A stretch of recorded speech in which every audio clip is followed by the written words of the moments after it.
আসসালামু আলাইকুম সম্মানিত ভিউয়ার্স, আপনারা ভিডিওতে দেখতে পাচ্ছেন যে এই যে একটি পাত্রের মধ্যে প্রায় 2 সেকেন্ড 3 সেকেন্ড পর পর আজ দুদিন যাবত এভাবে এই মিষ্টি কুমড়ার গুঁড়া থেকে মিষ্টি কুমড়ার গাছটি কাটা হয়েছে। এই জন্য কাটা হয়েছে যে মিষ্টি কুমড়ার ফুল আসে কিন্তু কুমড়া গাছে টিকে নাই, সব ঝরে পড়ে যায়। অথচ খুব বেশি জাপ দিয়ে কুমড়ার গাছ হয়েছিল, কিন্তু বুঝতে পারছি না কী জন্য এই অবস্থা হলো। অতিরিক্ত এই গাছে অতিরিক্ত পানি পাচ্ছে বা বল পাচ্ছে, এই জন্য নাকি না কী জন্য। তবে আজ দুদিন যাবৎ এভাবেই এই 2 সেকেন্ড 3 সেকেন্ড পর এভাবেই পানি পড়তেছে।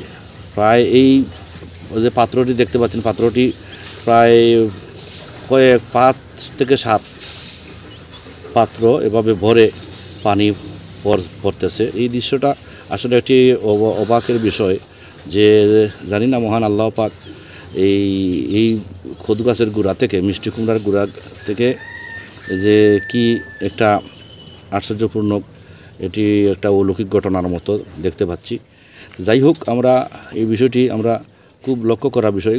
গাছটি আসলে এইভাবেই ছিল, এইভাবে গাছটি এখানে ছিল। আর মিষ্টি কুমড়ার ধরে নাই, ফুল আসে কিন্তু কুমড়া একটাও ধরে নাই, যার জন্য গাছটি কাটা হয়েছে। এতদিন যাবৎ কাটা হয়েছে, কিন্তু আমরা দেখতে পাচ্ছি যে অনেকেই দেখেছে যে এই জিনিসটা, যে এই গাছের গুঁড়া থেকে অবিরত পানি 2 সেকেন্ড পর পর পানি পড়তেছে। এভাবে পাত্রটি ভরে কয়েক পাত্র পানি ফালানো হয়েছে। যাই হোক, এটা একটি লক্ষ্য করা বিষয়, যে জানি না আল্লাহ পাকের কী কুদরত।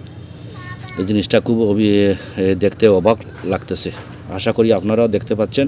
এরপরও চেষ্টা করব আমরা যে কৃষি বিশেষজ্ঞ একজন অফিসার কাছ থেকে একটা জিনিসটা দেখিয়ে যে এর কারণটা কী, রহস্য কী, আমরা উদ্ঘাটন করার চেষ্টা করব। সবাই ভালো থাকুন। আল্লাহ হাফেজ।